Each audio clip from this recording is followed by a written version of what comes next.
Bir kichkina 5 yasharli bola mushuk tomdan tushayotganda oyog'i bilan yerga tushishini eshitib qoladi va shuni tekshirib ko'rish maqsadida ammasini mushugini olib sekin tomga chiqadi va mushukni silab tomni uchiga boradi qochib ketmaslik uchun va ammasini non yopishini kutib turadi. Ammasi non yopishni boshlaganda mushukni chalqanchasiga tomdan tashiydi va haligi mushuk havodayoq o'zini o'nglab olib yerga 4 oyoq bilan tushadi va bola ko'radiki, ha, bu haqiqat ekan deydi. Keyin oradan vaqt o'tadi, bola don turadigan xonaga kiradi va u yoqda don turgan xumma ichidan ovoz chiqayotganini eshitib qoladi. Va uni ichida nima borligiga qiziqib, chelakni ustiga chiqib ichiga qarasa, ichida kalamush turgan bo'ladi. Va kalamushni ko'rib aytadiki, ha, bu biramalab ichiga tushib olgan, donni yegan, endi chiqib keta olmayapti. Men buni ammamni mushugi bilan urushtiraman deydi-da, haligi mushukni qidiradi. Haligi mushukni topganda qo'liga olib, endi olib boraman deganda haligi mushuk orqa oyog'i bilan bolani qo'lini timdalab qochib ketadi. Va bola og'riqdan emas, qonni ko'rib, qondan qo'rqib yig'laydi. Ammasi keladi, ammasi yupatadi, qo'lini ro'moli bilan o'rab qo'yadi va bola shunaqa qilib uxlaydi. Keyin ertalab tursa adasi kelgan bo'ladi. Adasi aytadiki, bo'ldi, bor o'g'lim, o'zingiz yuvib keling deydi. Yuvinishga borganda, chap qo'li bilan yuvayotganda haligi mushukni ko'rib qoladi. Qarasa, mushuk panjasini yalab, boshini tozalayotgan bo'ladi va ko'radiki, ha, bu ham yuvayotgan ekan-da deydi. Shu bir tosh otib alamimni olardim, dadam borda deydi, qo'lini timdalagani uchun. Bu mushuk o'zini o'zi timdalamaydi deb qo'yadi. Xo'p, bu voqeadan endi qanaqa xulosa olsak bo'ladi? Birinchisi, bu yoqda bolalar psixologiyasi.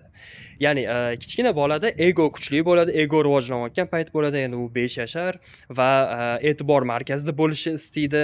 Ya'ni har doim bola jabrlanuvchi, qolgan hamma yomon degan narsa bo'ladi va ular voqelikni bog'lay olmaydi.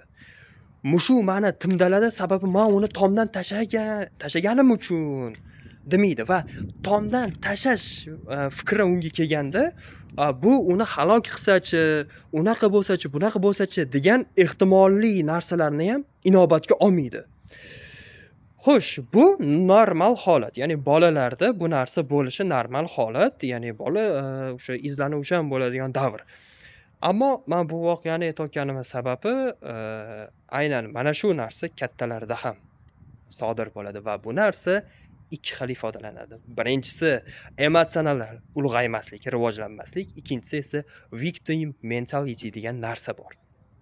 Xo'p, ya'ni yoshi kattalar ham har doim nima uchun bu narsa sodir bo'ldi degan savoliga javob bermaydi. Har doim oqibatini, har doim ularga zarar yetkazilgandan keyin yoki nimadir narsa ularni foydasiga ishlamagandan keyin ular victim holatiga o'tib olishadi. Ya'ni ular jabrlanuvchi bo'lib qolishadi.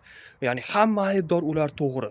Misol uchun bir inson doimiy kimdir kamsitib, ustidan kulib kelayotgan bo'lsa-yu, ani haligi odam reaksiya bermasa, lekin bir kun u ham portlab hammani ichida o'sha uni ustidan kulib izza qilib tashlagan haligi odam aytadiki, "Ha", deydi, "ana uni asl basharasi.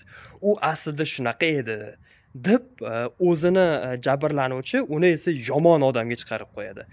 Va o'sha bola haligi mushugi tosh otmasligini sababi uni dadasi turgan edi. Agar dadasi bo'lmaganda u bola tosh otardi. Va haligi inson ham haligi o'zi doimiy ustidan kulib kelgan odam bir kun hammani oldida turib unga gapirib tashlaganiga u ham mushti urmagani yoki qanaqadir qattiq haqorat ishlatmagani sababi ham aynan qonundan qo'rqish bo'lishi mumkin yoki atrofdagilar u haqida yomon fikrga borib qolmasligi uchun, ana publika deymiz, publichniy yaxshi inson obrazida qolish uchun ham indamay turadi. Ya'ni u ichidan qilgan xatosini anglab, voqelikni bog'lamaydi. Aksincha, u jabrlanuvchi, u bunaqa deyapti, u aybdor, lekin hozir men unga javob bermayman deydi.